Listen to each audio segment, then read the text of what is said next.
Wanita cantik ini baru saja kehilangan suaminya.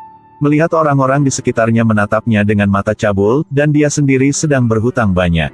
Dia memutuskan untuk menggunakan tubuhnya untuk mengubah nasib. Monica awalnya adalah istri orang kaya, dia tidak perlu khawatir tentang kehidupan. Tapi suatu malam, dia menerima telepon yang mengatakan suaminya mengalami kecelakaan. Menunggu Monica dan pengacara sampai. Mereka hanya melihat mobil yang sudah hancur. Ketika melihat tubuh suami di rumah sakit, Monica langsung menangis. Pemakaman baru saja selesai, Monica menjadi janda di mata orang lain. Ada banyak orang ingin mengodai dia. Monica lahir di kota yang jauh. Ayah menyarankan Monica untuk membawa putranya pulang untuk tinggal bersama keluarganya. Tetapi Monica menolak karena dia sudah tinggal lama bertahun-tahun di kota. Dia punya banyak teman, dia tidak mau hilang semuanya.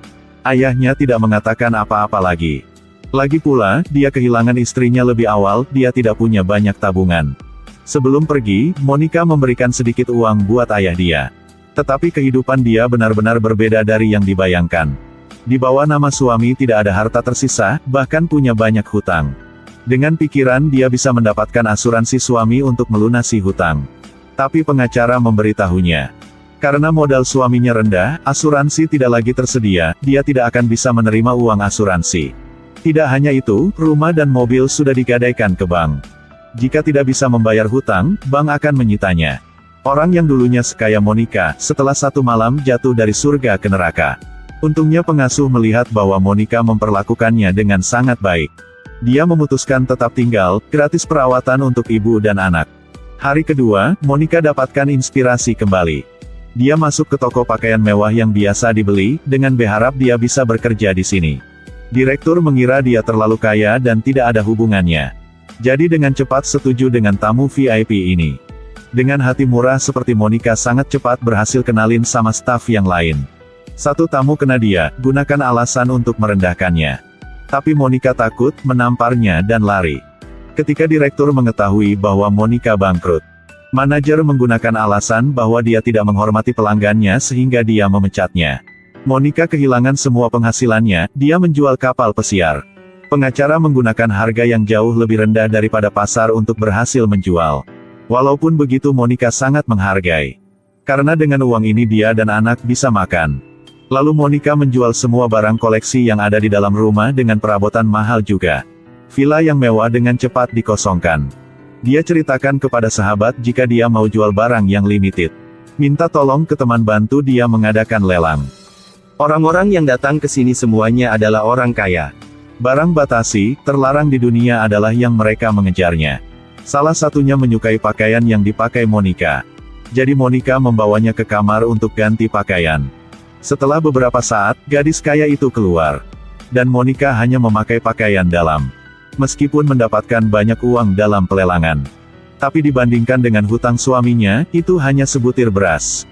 Dia tidak takut untuk memanfaatkan ketampanannya. Untuk mencari dan memancing para pria di sekitarnya. Maupun seorang elit di dunia keuangan, atau seseorang di dunia politik. Semua orang ingin menemukannya untuk bersenang-senang. Setelah Monica tahu dia hanya punya waktu 3 bulan lagi untuk melunasi hutangnya. Jadi dia harus mencari pria yang kaya. Direkomendasikan oleh teman dekat, Monica terus berkencan. Bertemu dengan orang pertama, dapat melihat sekilas bahwa orang ini bukan orang biasa. Baru saja bertemu pria ini yang menyatakan kekagumannya pada Monica. Ternyata mereka adalah rekan sekampung, pria itu sudah menikah. Karena istrinya sangat penting dalam karir politiknya. Jadi pria ini hanya melihat Monica sebagai simpanan punya dia saja. Setiap bulan akan memberikan $100 Amerika Serikat untuk biaya hidup per bulan. Monica tidak setuju, karena yang dia inginkan pasti lebih dari itu. Orang kedua, Monica ketemu adalah orang kaya memiliki aset puluhan juta dolar. Kalung itu adalah hadiah pertemuan, bisa melihat sekilas bahwa itu sangat mahal. Jika menikah dengan dia, utang punya mantan suami akan bisa dilunasin. Tapi gigi palsu pria itu sembunyikan di balik foto. Membuat Monica sangat takut. Dia tinggalkan kalung berlian dan langsung lari. Dua teman yang mendengarnya cerita tidak bisa menahan tawa. Monica perhatikan di lemari teman dia ada mantel bulu yang terlihat sangat akrab. Ternyata baju ini dicuri oleh temannya Bleona. Jadi Monica tidak mendapatkan uang dari mantel ini. Melihat Bleona main di belakang dia seperti itu. Monica memutuskan harus memberi teman pelajaran, jadi dia panggil suami teman datang ke rumah. Hanya berapa kata-kata sudah berhasil memancing suami temanya. Setelah mereka selesai ABC, Monica meminta pria itu harus kembalikan mantel punya dia. Jika tidak, dia akan kasih tahu ke teman jika suaminya selingkuh. Pria itu biasanya sangat takut dengan istri, baru sadar dia telah tertipu. Walaupun dia langsung cepat pakai baju. Tapi hari kedua dengan patuh langsung beli pakaian baru untuk berikan kepada Monica. Monica sengaja memakai ini di depan sahabatnya. Lalu langsung datang ke toko dan jual lagi dengan harga yang tidak murah. Kali ini cukup uang untuk membayar sekolah untuk anak. Masih ada sisa untuk membeli satu mobil bekas. Tapi kertas tidak bisa membungkus api. Pria itu akhirnya jujur kepada istri dia. Leona datang ke rumah Monica dan katakan, "Trikmu benar-benar kotor."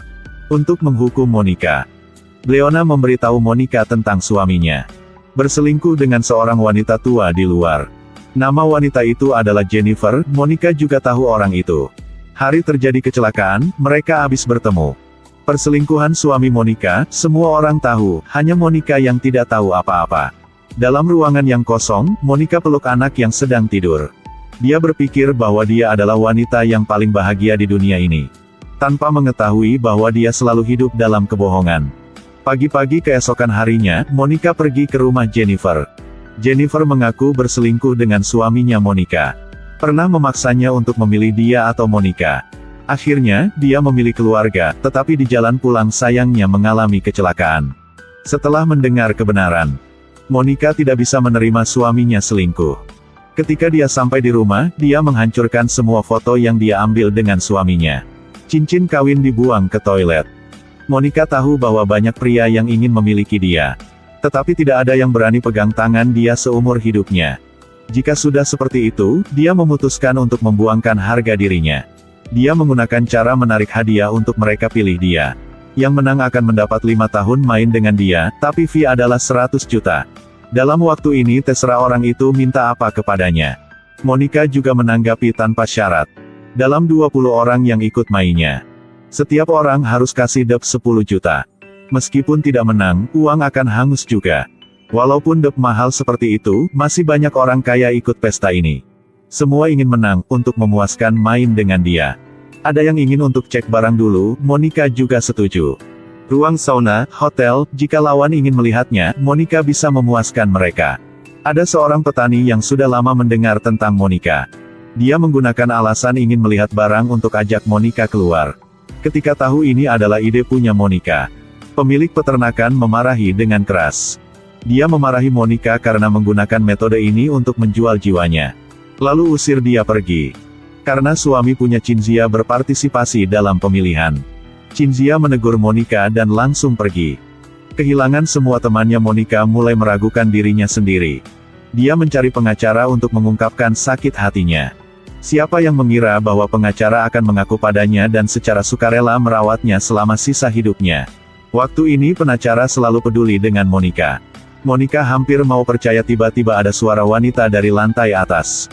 Jelas pria ini adalah buaya juga. Tidak berbeda apa dengan bajingannya. Monica marah langsung pergi. Ketika Monica memanggil 20 orang berkumpul untuk cek barangnya, tiba-tiba dia ketemu dengan pria bernama David, membuat dia ingin berubah. Karena Monica tidak hati-hati bawa mobil menabrak pria itu sampai pingsan. Tetapi pria itu tidak mau marah sama Monica. Cara bicara pria ini membuat Monica tidak bisa mengontrol dirinya sendiri. Walaupun David lebih mudah, tetapi setiap kali Monica minta bantuan, dia akan langsung muncul di depannya. Hanya dekat David, Monica baru bisa lupa semua yang buruk telah terjadi kepadanya. Dua hati saling berdekatan, lepaskan diri sendiri sepenuhnya. Tetapi di saat 20 orang sudah berkumpul, polisi tiba-tiba memblokade kantor pengacara. Karena polisi menerima laporan anonim, ada mainkan undian berhadiah ini. 20 kartu dikirim secara anonim. Mereka menggunakan cara yang berbeda untuk mentransfer ke akun Monica. Adalah bukti kuat untuk kasus ini. Setelah ini yang ikut main mulai panik. Harus tahu bahwa 20 orang ini selain uang mereka tidak punya apa-apa. Jika masalah ini terungkap, pasti semua akan mati. Jadi mereka hanya berharap ke Monica. Jika Monica tidak mengakui, mereka akan lolos. Di dalam kantor polisi, di bawah interogasi polisi, Monica dengan tenang menjawab. Uang ini semua dikirim kepadanya, tapi itu untuk amal. Setelah suami meninggal, dia punya hutang yang besar, semua orang sudah tahu. Mereka adalah teman punya suami dia, jadi ketika mereka tahu dia sedang hidup dengan susah, semua ingin mau bantu dia, berharap dia dan anak akan bisa hidup dengan tenang. Dan alasannya kenapa melakukan nama anonim karena takut Monica sedih. Kata-kata ini membuat polisi tidak bisa berkata apa-apa. Tidak ada bukti lain kecuali dana anonim itu. Dan seperti itu badai opini publik diselesaikan dengan rapi oleh Monica yang pintar. Semua orang kaya itu karena kelicikan Monica, mereka mendapat nama yang baik. Karena ingin menyelamatkan reputasinya, mereka tidak meminta deposit lagi. Tidak lama kemudian Monica dan David organisasi pernikahan. Orang-orang ini juga datang ke pernikahan. Semua orang mengutuk Monica di dalam hati mereka, tetapi tidak ada yang berani mengatakannya. Hanya tidak tahu siapa pelapor itu.